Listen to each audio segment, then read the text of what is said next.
Hey everybody, this is Rydo and we're back with another recording of Hearthstone. Today is Wednesday, July 18th. We've got the chat working today. All the internet was giving me trouble during Amazon Prime Day, so that kind of sucked as far as the chat.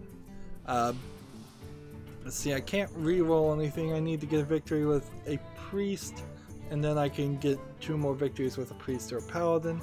Also, I assume I'm getting these card packs, 1 per account, because I entered a choose your champion style competition through Hearthstone, and my champion probably didn't go very far if I'm only getting 1 card pack. But 1 free card pack is fine by me. We'll just see how much of that gets turned into dust. Literally none of that was new, was extra for my European account because I'm missing on so many cards. That being said, I'm still gonna disenchant gold cards on the European account. We're still running an A/B experiment where we keep all the gold cards on the Asian account, we turn all the other ones into dust. And the difference is pretty big because I only have about 2,000 dust in the Asian account, where I have a 3,000 dust in the European account, just between the time of the last expansion and now. So you are getting a 50% increase, it seems, by getting rid of the dust, the golden cards, when you're building a collection. Certainly, if you have 2 of the regular things, keeping the gold ones, and you don't, well, if you have nearly a complete collection, keeping the gold ones might be the better deal. Criterion, for instance, many of his accounts have all of them, so him setting on extra gold versions makes a lot of sense, but most people aren't doing that. Yep. So priest, tavern brawl. I didn't see a tavern brawl in the Asian account, so I'm gonna have to go back and check that. Defeat your opponent, but if you feed an ever-growing minion eating tiny fire lord, there may be a reward in it for you. Okay, what are we gonna do? Priest, and then I really don't want to have to build an entire deck here. It's kind of pathetic to have to do this.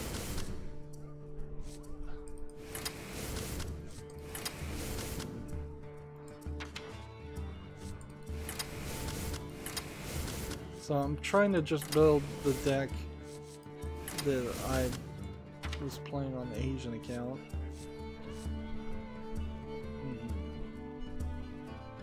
As best as I can.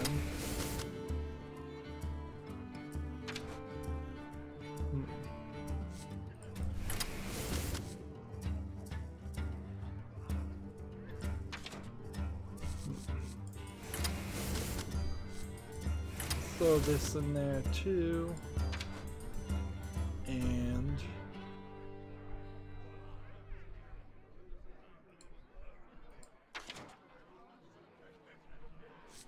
we'll take that just because that's crazy. What else have we got?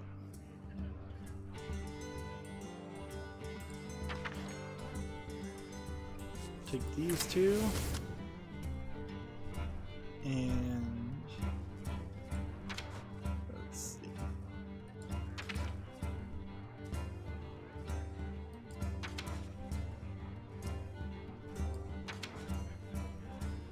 Still looking. Take 2 of those and see if I want to remove something. Probably need the taunt minions.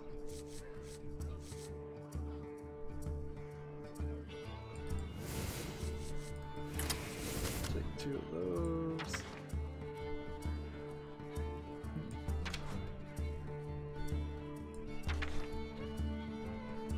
spending too much time building a deck, and apparently that's the issue with a lot of this. Is just every tavern brawl once a week it cause you trouble.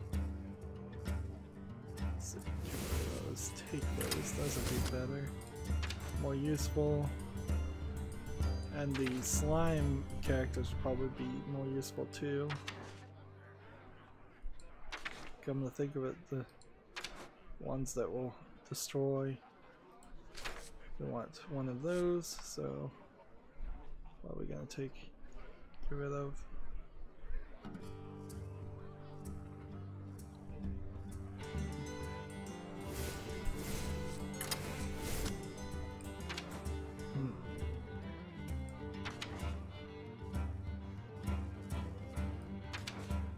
I feel like I've probably gotten a little bit better at deck building, but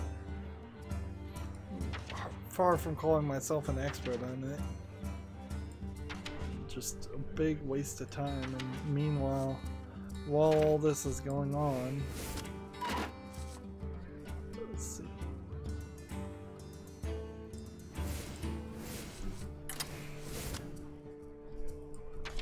I'm spending way too much time on this.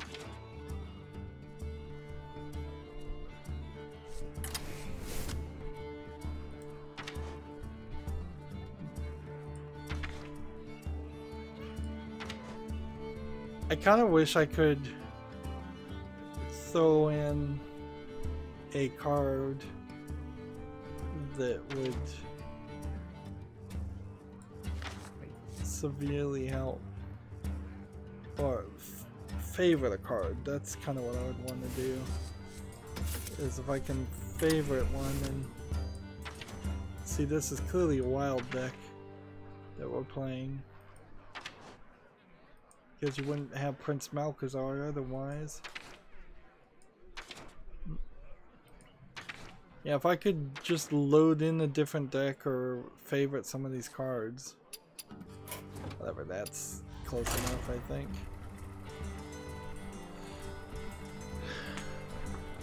Okay, let's start with the news after doing all of that effort. And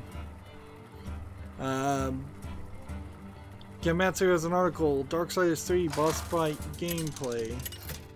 So I'm seeing a character here with Fury that looks like a character like Vulgrim, but maybe not Vulgrim. I wouldn't be surprised if there's... I mean, you kind of want to assume that there's a species of ghost-like ghouls like Vulgrim, and he's not just this unique monster. But for the truth of it, Vulgrim is as unique as all the other characters. This looks like a female Vulgrim, basically. Or I'm not talking about Vulgrim. Actually, it looks like a female version of the ghost characters that was bound to war. A character that didn't really have an equivalent in Darksiders 2. Job's done. So here we're seeing our first boss fight with Fury doing backflips and forward flips and side flips, and apparently she can heal herself. But looking at this health bar, at least at this point in the game, she doesn't have anything other than health. She's doing some whip attacks, and it is very much a hop in, do damage, then hop out, look for an opening type fight, which is, I think, is a very early game fight if I was to guess. But she does, at least in this demo, already have some Wrath mode that she's collecting, an Arcanum that she's collecting, so it can't be that early in the game. I wonder. Can't attack immune.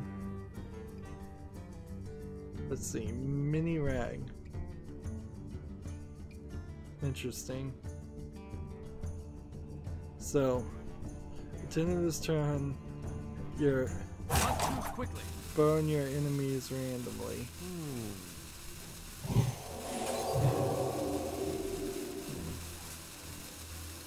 Right away. Let's see. Face the light. Job done.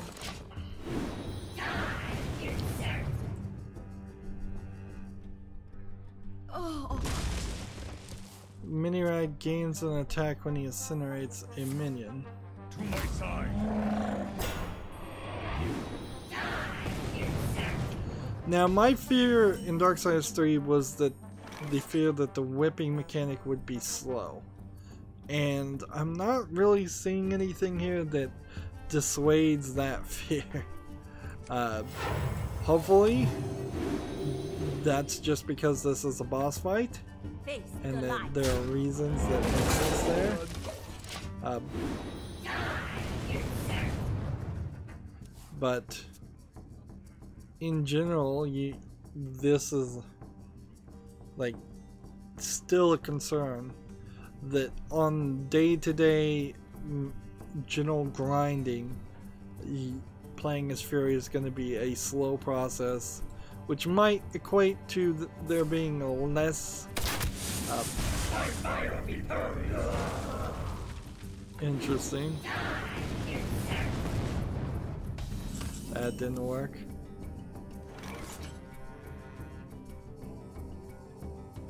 Let's go ahead and play this.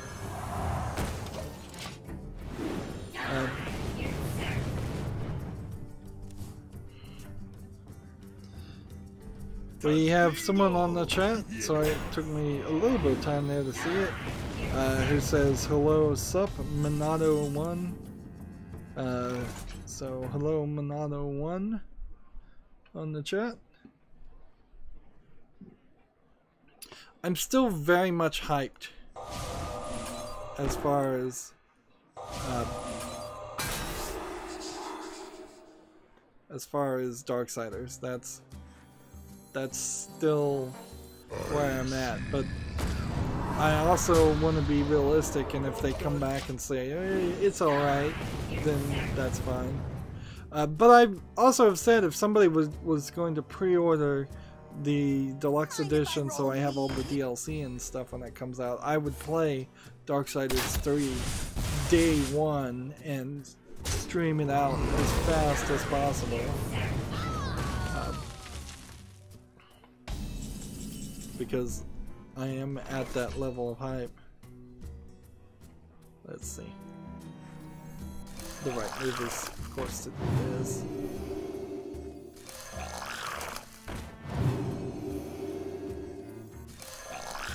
So this is going to heal me and can't silence that minion. There's a lot of rules being applied to this special card that normally wouldn't apply. So if he hits this, this, and this, he will upgrade, but he can't kill me, so I'm good.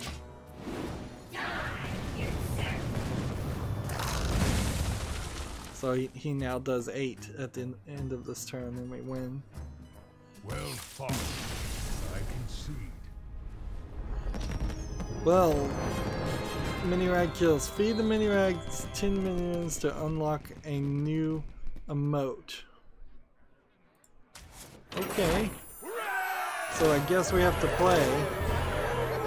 I guess we have to keep on playing. That's fine, I guess. PC Gamer has this article. Check out these gorgeous print ads for classic games, plus a couple that really didn't age well. This is kind of an interesting retrospective of old images. For instance, the Elder Scrolls first game, the Elder Scrolls Arena, has a very interesting cover, which is a Conan the Barbarian-esque heavy metal style fantasy thing with a girl in a black leather bikini taking center stage with 3 other fully clothed men, character types like a soldier in armor, a thief in a robe, and a barbarian with an axe.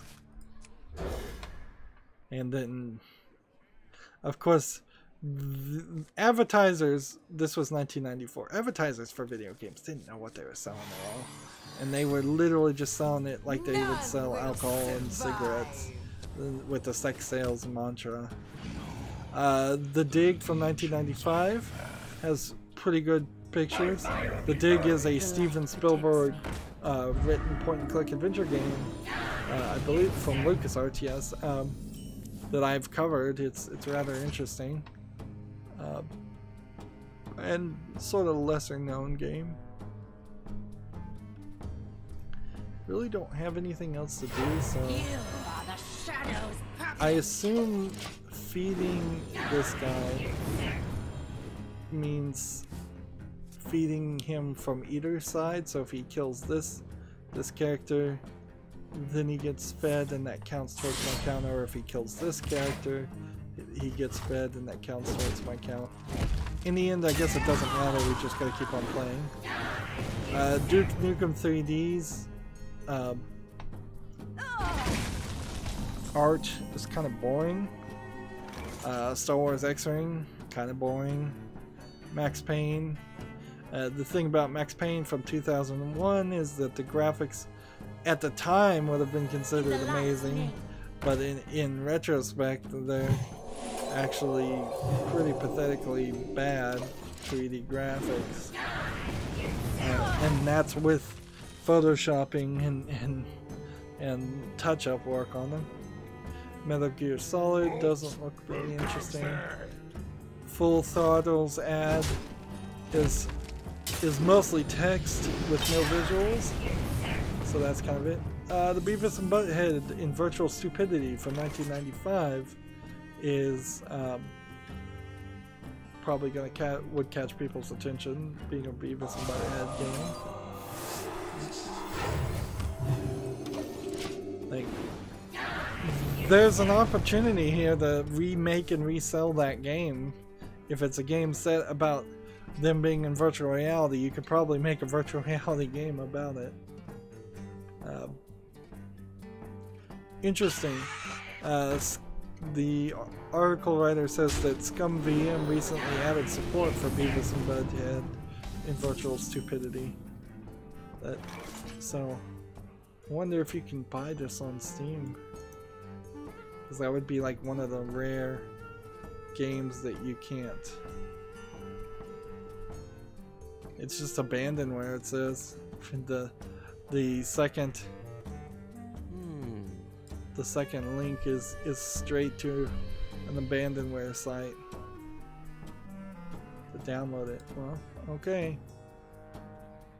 If Google tells me it's abandonware, I'll believe it's abandonware. Otherwise, somebody could have long ago DMCA'd that down. Hitman Code 47 2000 looks a little bit better than what I've seen up until this point. The graphics and the touch-up work looks interesting. Command & Conquer from 1995. A little too much text. Seems like even the advertisers knew the graphics weren't gonna sell, where almost all of it would be graphics these days. Super Street Fighter 2 Turbo from 1995 is a live-action picture of people sitting around and standing around a computer PC playing it. Let's see. Destroy that one. Destroy that one. And attack. Black and White from 2001 looks like a more polished, and CivNet like doesn't look very interesting. A lot of these ads are just supposed to intrigue you. Night Trap is an interesting article talking about Night Trap being banned and showing the American flag with words on it to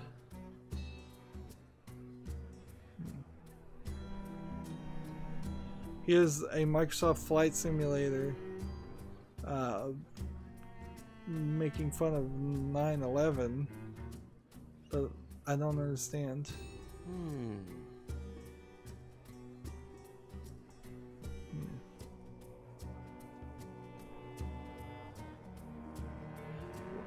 Well, I think this is one of those issues where there was an incident before 9/11 where somebody almost crashed into the Twin Towers in New York City, and that's what this ad is about.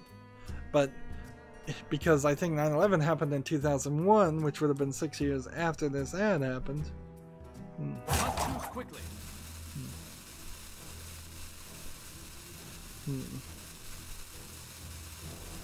So yeah, that's the one that they said didn't stand up too well. This is an interesting PC Gamer article. It's just like, let's show some things you're not likely to have seen as far as magazine ads.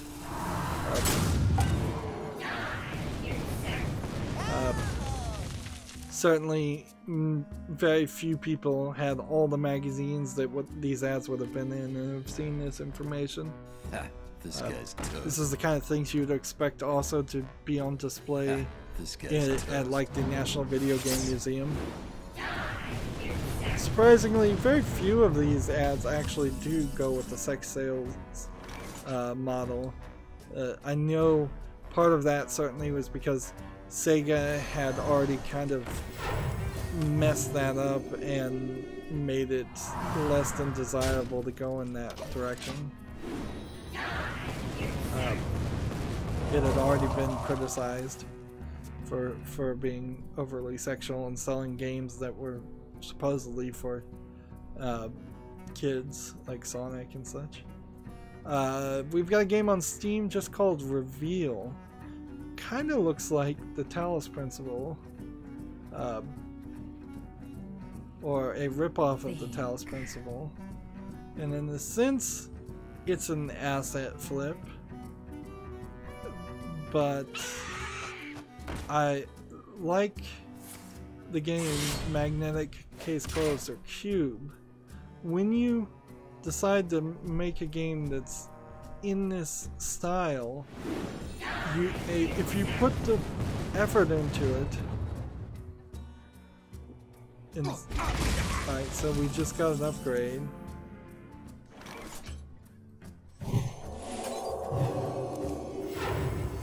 I don't know how I'm gonna survive this. All realities, all dimensions are open to me.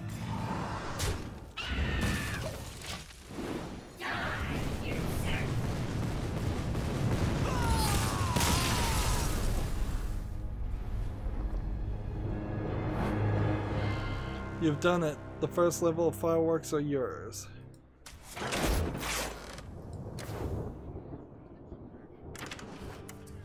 So I guess I still have to do this. And I feel like the fireworks I'm getting, these emotes, are probably not permanent. This feels like this might be a huge waste of time. As for this game Reveal, it has 16 Steam achievements. It's 15% off for $5.94. There's no indication in the description of how many puzzles there is. Versus Thrall. The one review I see says this game had such great potential with its mechanic, but sadly it delivers very poorly. The game really needs to be what the money is trimmed up. The learning curve was actually very well done for the puzzles, but many of them didn't have major annoyances that could have been seen and fixed. If the game gets an update to polish everything up, I'd probably change this to a positive review. To the developers, there's another comment here.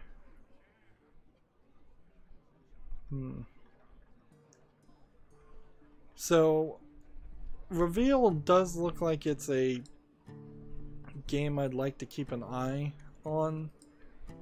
It's made from a developer that also made a game called Darkness Ahead that has only 7 reviews, and it came out in 2016.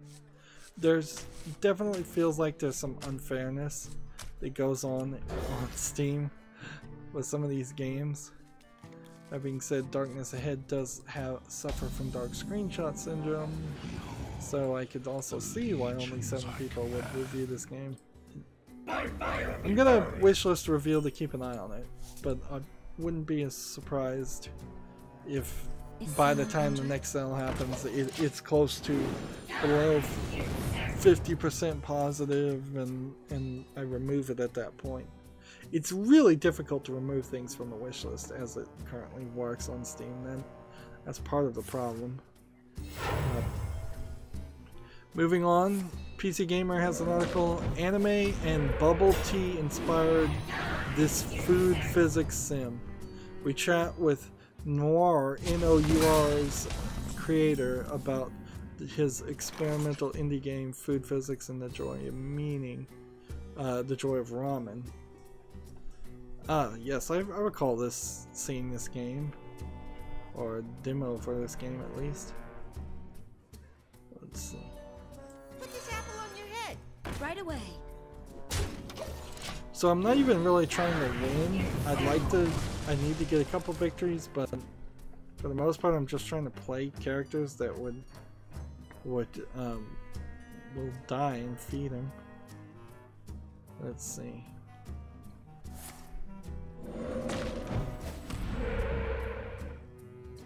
This is a Kickstarter game, I think. Yeah, Nora will be released later this year. Follow his blog. Like, okay, whatever. Like, it's gonna be a random collection of some silly experiments, and that's all this game ever is gonna be. I don't think Noir, N-O-U-R, again, is a game that really deserves the level of hyping that it's getting right now. Hey, catch! Maybe I shouldn't have killed that, come to think of it. Yeah, that's one of those articles that I think didn't need to be written. We have a game on Steam called Day D Through Time Jurassic Rush. It says it's a casual strategy management indie capitalism game according to the tags. It seems like it's named to be like a DayZ name.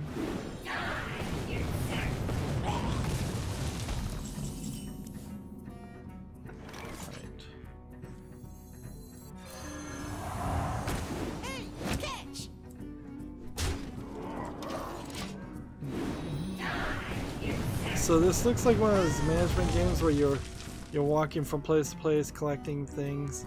It's kind of like a real-time strategy except for you're doing all the work, it seems. Let's see. It's a dinosaur farm, they're saying, so they're trying to sell on kid-friendliness. 20 achievements, 40% off for $8.99. I just don't see anything here in this game that seems like it deserves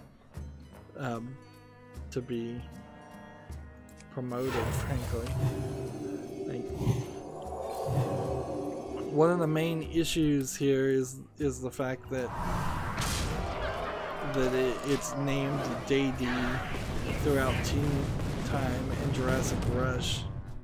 Almost all of that seems to be search engine optimization, and the game doesn't look that good, so moving on.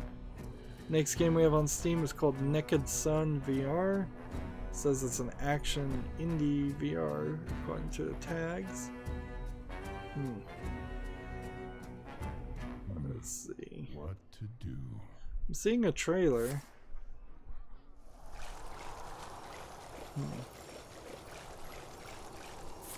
But I'm not sure how much of this trailer is actually in the game.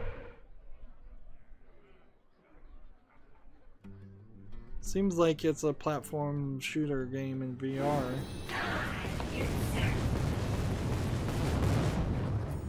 And incinerate as many as you can for a special reward. It says now.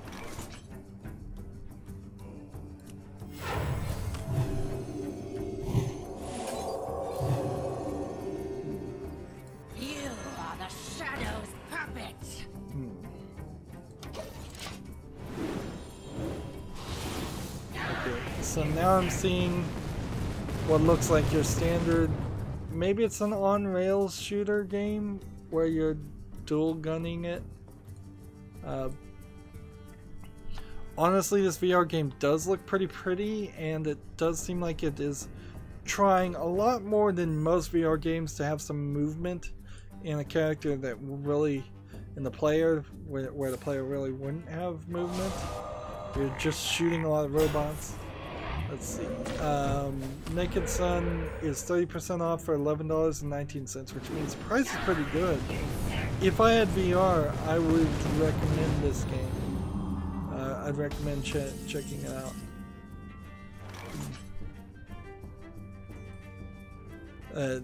There's a not recommended review that says the game itself is a simple but fun on-rails shooter. There's some destructible objects and explosions you're standing at.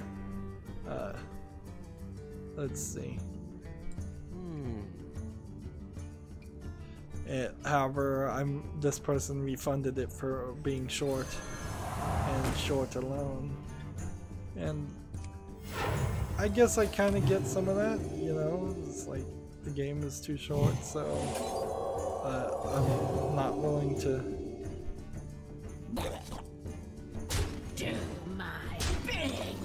Not willing to spend my money on it.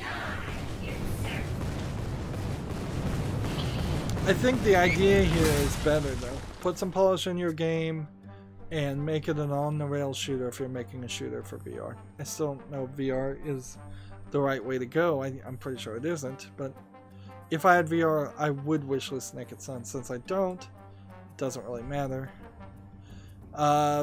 Slight news, I suppose. Rock Paper Shotgun has completely redone their website and gone with new logos.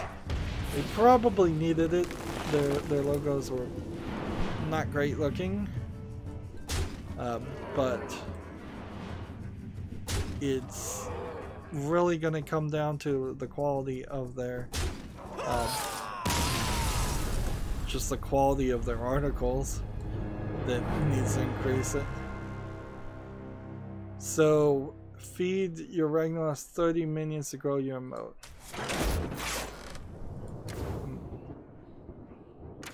Let's see. Let's keep on playing. The game GNOG is now on Steam. It came out earlier, I believe, on the PlayStation 4. It's this whimsical musical puzzle game with a lot of, you're shown some form of gadget that you can rotate around, and you're trying to find which buttons to push and to activate things. And it was pretty cool. It was published by Double Fine, and let's see, does it require VR?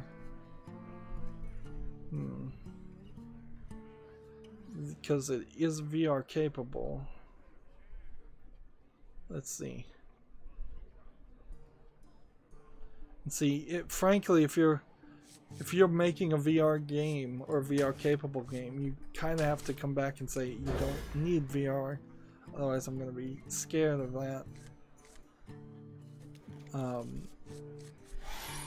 So I really don't have to wonder about this game. GNOG is 10% off for $8.99. Of course I'm going to wishlist it. Here it says, with optional VR support and a 10% Steam discount. So yeah. Nothing for a Double Fine bundle though, which probably would have done me pretty well. Put this apple on your head. If there was a Double Fine bundle, since I own several Double Fine games. Next game we have on Steam is called Mugsters. Armor Which made is to fit. Says it's an action indie physics local multiplayer game according to the tag with driving. I don't know what this is.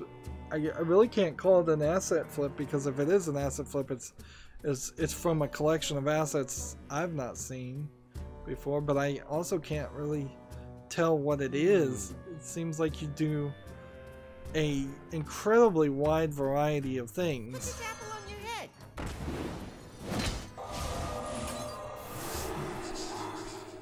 Hey, catch!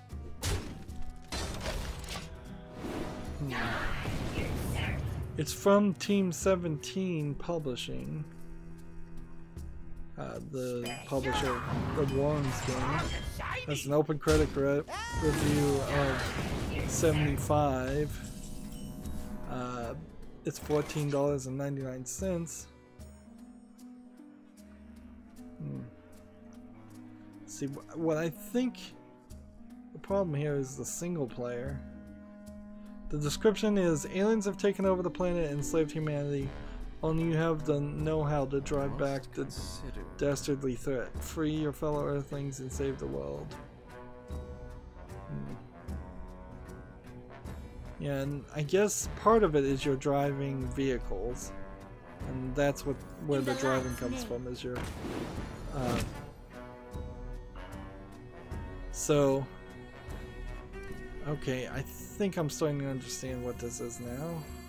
Is someone injured? It's a game where you're driving different types of vehicles and trying, I guess, to do as much damage as possible while driving the vehicles. It's an interesting enough concept to keep a wish list eye on it. We'll see. Right now, it has 3 reviews and it's at 75%. Next game we have on Steam is called The Journey to Fairy Tales. It's an early access adventure indie game. Graphics don't look great. Looks like it is maybe a bit of a platformer in a 3D environment for what doesn't seem like a great reason. Face the light. Hey, catch! Alright, we need to try this out here. Looking forward to the fireworks. So I'm gonna try all of the see, so we're getting these little fireworks, and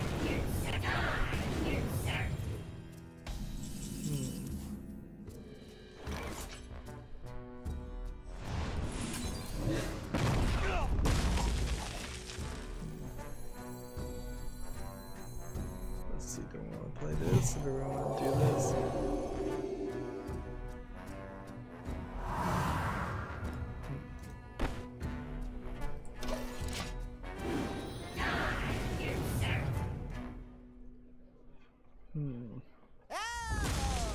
So I haven't even really been looking at the trailer for Journey to Fairy Tales. Journey to Fairy Tales suffers from dark screenshot syndrome. It's early access. It's 20% off for $7.19. And the graphics just don't look good enough, and the game doesn't seem like it's doing anything. It's from a first-time developer. So I'm gonna just close that. Let me read this article before I decide what game this is.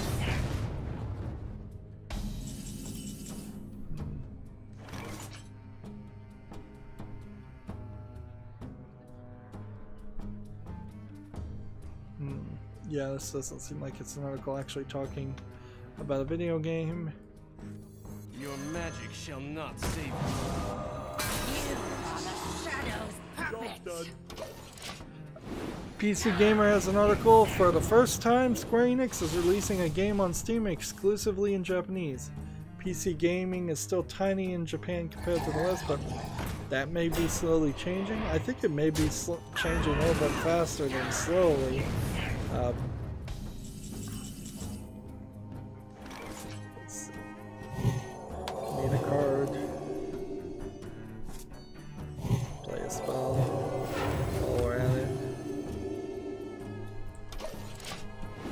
So the game in question is Saga Scarlet Grace, which is launching August 1st, side by side with console versions. I wouldn't be surprised if there is some mod or an English update added to Scarlet Grace, because It doesn't seem like it's such a nichely Japanese game that it wouldn't sell with that English translation. There's also could be just they're not releasing in an English version to begin with because they don't want any kind of controversy. I haven't heard about any kind of controversy in Saga, and the animation style is a fantasy style, and the main girl that I've seen doesn't look like she's extremely young or anything like that. So I don't think this is a Omega Labyrinth Z issue.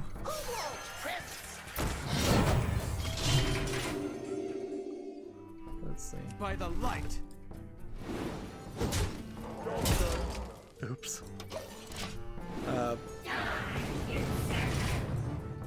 I definitely want to see more Japanese games released on PC, whether they're translated or not. I'd prefer them to be translated, but a more PC-centric Japanese audience, I think, helps the world. I think if everybody just kind of moves to PC gaming, we'd all be a little bit better off.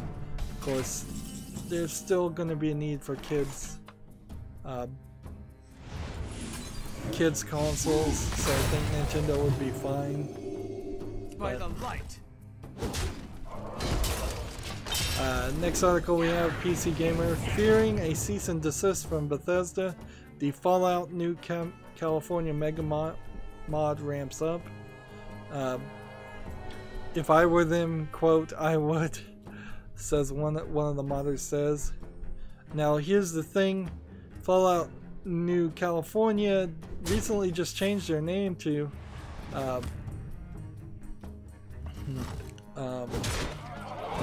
Fallout New California, and the only reason why there's even a slight fear is because Bethesda has announced a Fallout New California board game.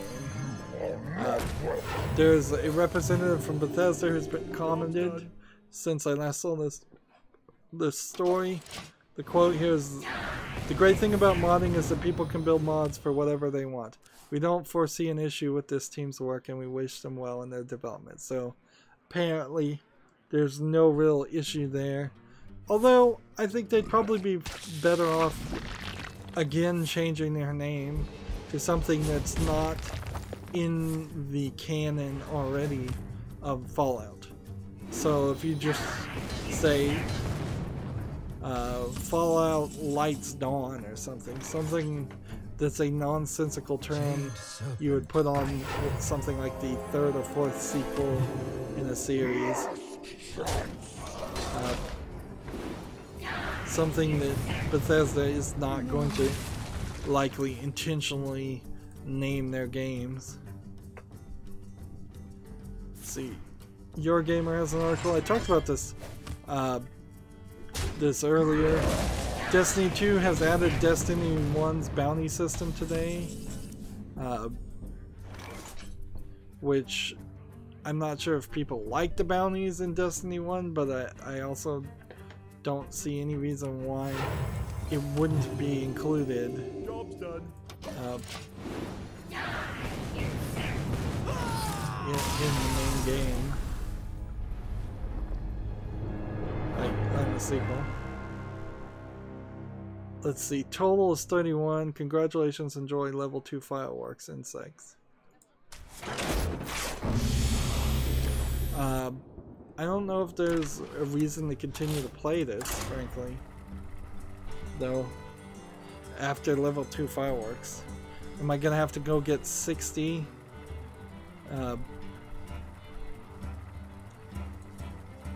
For the Tavern Brawl? We've got a game on Steam called Aeroplanoi. That's AEROPLANOUI. All one word. They say it's a simulation action indie single player shooter. It looks like it is a fly around asteroids like game at a fast pace. I am not a fan of the game Asteroids. It's a very old game. Seeing it have a fast pace and better graphics added to it is certainly interesting, but it still doesn't hit the core issue of me not liking Asteroid as a game.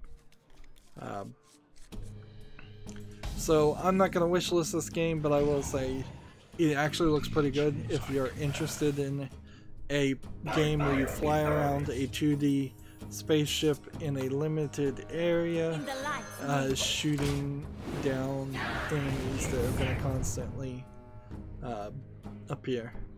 Aeroplanoi is 40% off for $1.79. Let's see if this developer's made anything else. Yeah, they've made 2 other games that haven't been reviewed, and they all came out in 2018. This was a slightly interesting story on Gamasutra. Pirated copies of Surviving Mars and Frostpunk somehow got listed and put on Amazon.com. It seems like there's not enough oversight, or just making sure that that what is being sold as a digital download is not pirated. Amazon.com is going to have to work on that and get better.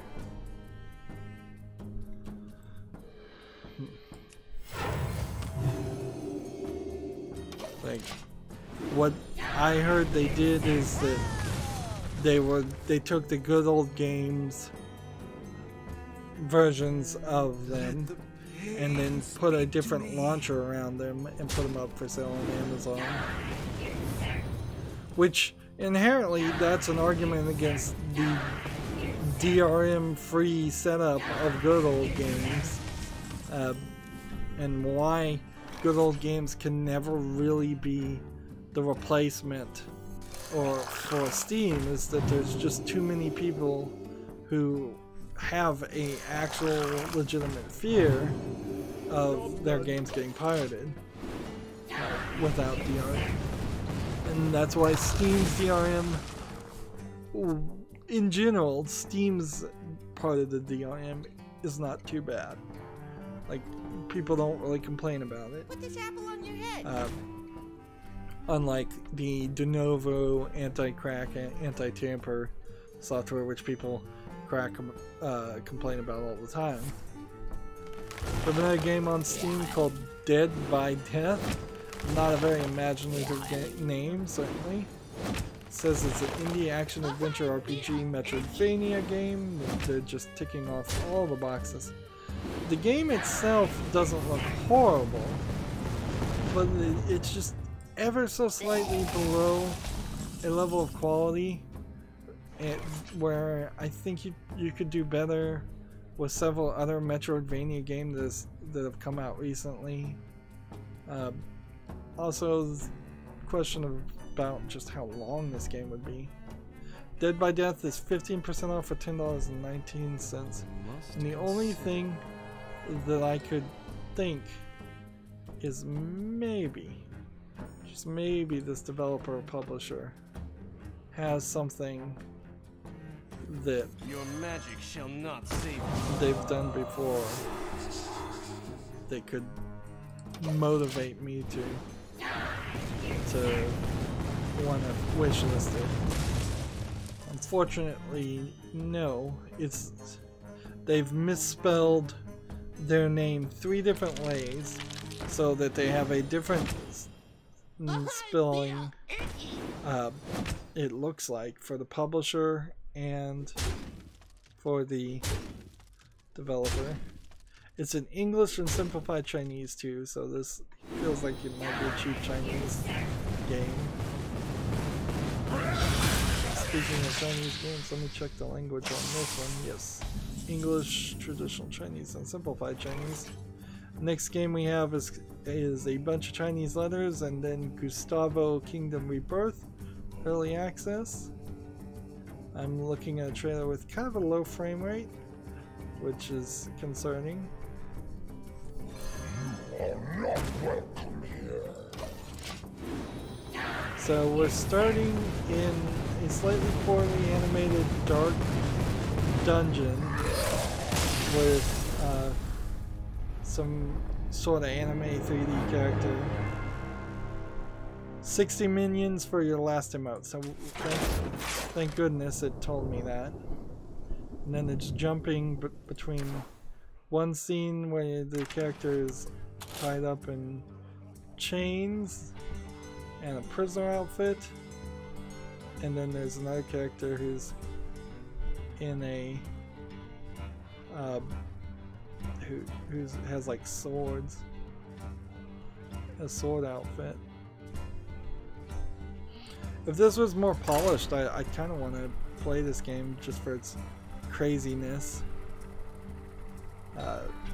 It looks kind of like a 3D type of Cinderella escape game, which weren't very good either. But the graphics just look so horrible. Like, this game is clearly only trying to sell itself on a concept of a long-haired pink anime elf girl in prisoner outfit. That's all it's trying to sell itself on. And the graphics just don't look good. Also, this trailer's been going on, well, no, an entire trailer happened without showing any gameplay. And now there's a second trailer that's happening for 30 seconds. That's showing like a boss, almost as if this was going to be a Dark Souls-esque game. And now I'm on to a third minute and 50 trailer. Yeah, I think it is kind of trying to be sort of Dark Souls-esque, but I imagine it's more like a hack and slash RPG where you're mashing the buttons over and over again. Early access game, $4.99. See, do we have any reviews? I must consider. Let's see, do we have any reviews in Chinese? Yes, 2 not recommended. Well, 1 in Chinese, 1 in French. Not too quickly. Let's see. I must consider. Keep this apple on your head. And no real surprise there. The game has 4 axes with different attributes, 2 thrilling boss battles, 4 types of skill combinations, 3 maps of different styles, and complex elements and plots. So, and the games to play different languages are different executables. This is like the worst looking game I've seen in a while for the cheap Chinese style games. And clearly that's why they're selling it on a fetish, basically. And that's why they fetishize the characters, because the game is bad. Mind if I roll need? I have half a thought that games like this started off with the best of intentions and they just simply were canceled halfway through or failed, and somebody just had to do something with it to recoup some of the money. That's my theory. I don't know how true it really is. Tonight, a tale of true terror. Prepare to face the mighty Millhouse Metastorm. Next game we have on Steam is called Women's Soccer Manager. I did want to mention this because I don't see why the games need to be separated, frankly. I hope you like my invention. Why separate the women's soccer from the male soccer? Does FIFA do that? I imagine it does. This is what looks like a mobile game that's been ported to Steam. The graphics don't look horrible, certainly, and the reviews are mostly positive at 70% with 10 user reviews so far, which is too few to really trust. It's a free-to-play game, so the price is right. But mostly I want to say, if FIFA's out there and they are not covering the women's soccer leagues. I think that there's a problem there. On with Of course, the that show. probably would double the amount of money they have to spend on licensing. And I'm not sure how popular women's soccer really is, although I have seen that at least women in countries where soccer is popular tend to play soccer more casually than other sports. Like American football, to my understanding, there isn't a considerable amount of American women playing American football even casually. One shot. Like kids of both genders are encouraged to play flag football, but once it gets to the point of something like tackle, women are usually smarter than that. Moving on, Gamasutra has an article. The French game designer Muriel Tramus has been awarded the Legion of Honor.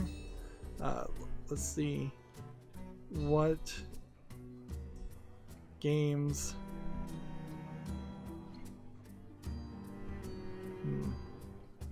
I wonder.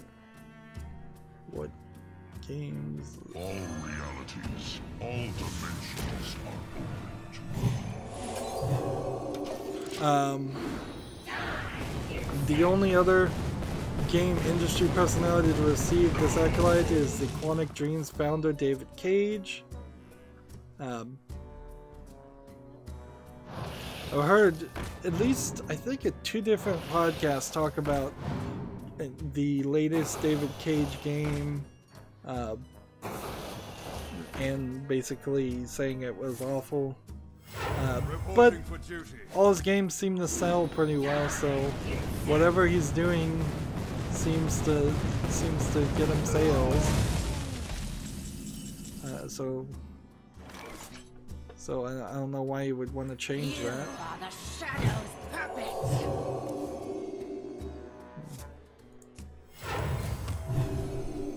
Job done.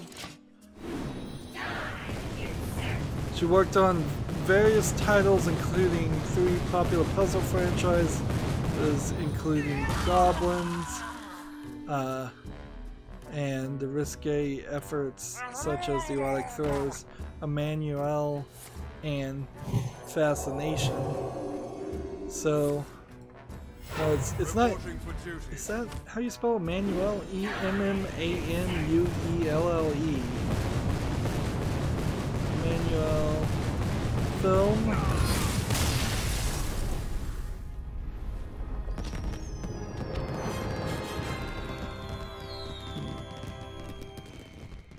Alright, so we've gotten the final firework.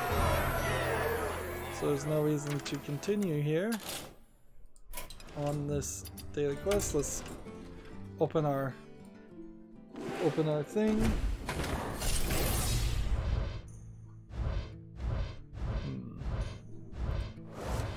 I was getting epics before. Only got a rare that time.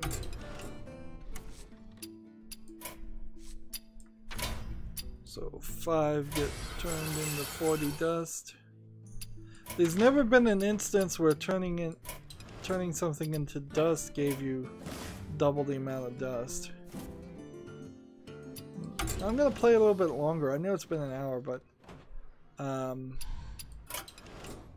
want to try to see if I can reduce the length of the last hour, which always tends to go out long.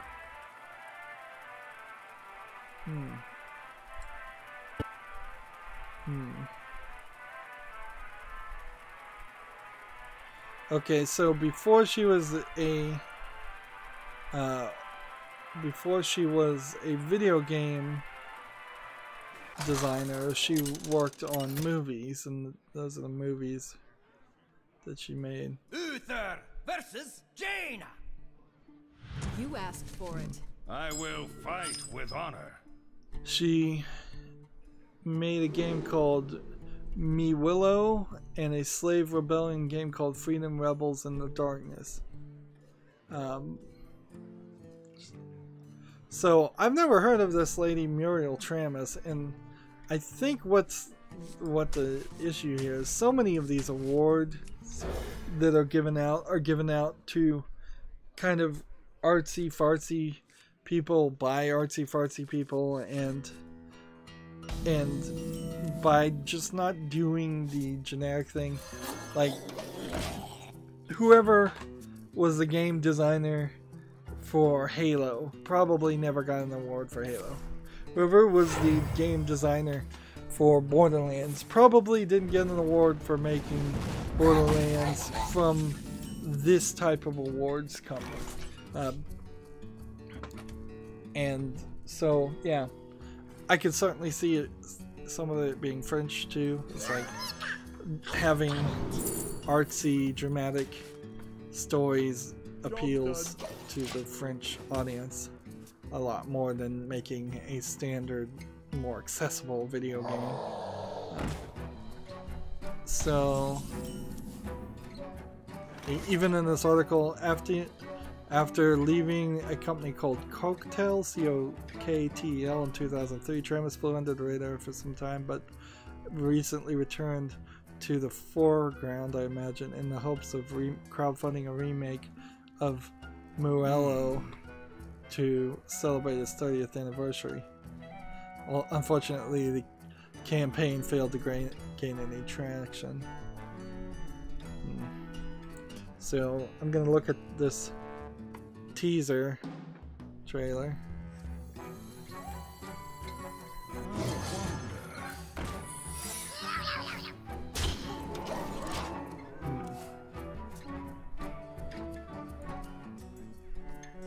Skip ahead.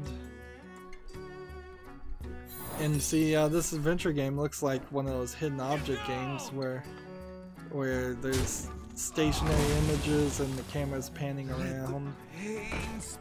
It's more of a mystery adventure game, but it does definitely look like it's right on the level of a hidden object game.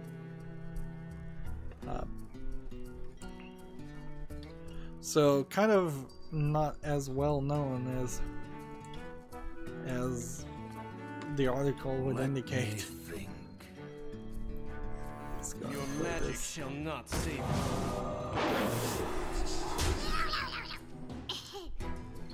Gamasutra has an article, Get a Job, Slime Rancher developer Monomi Park, M-O-N-O-M-I Park, is hiring a 3D environment artist. This would be a job in San Mateo, full-time position.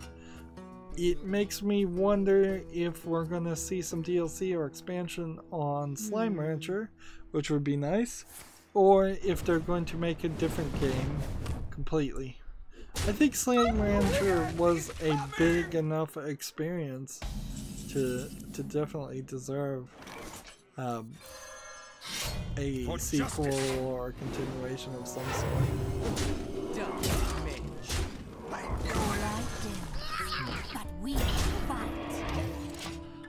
PC Gamer has this article.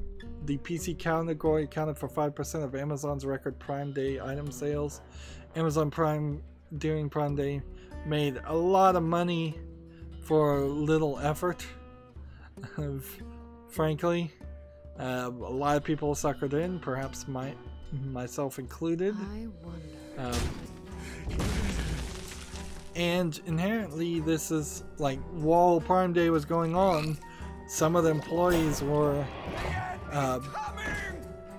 striking and complaining about the terrible work conditions in the warehouses and other facilities that Amazon.com runs.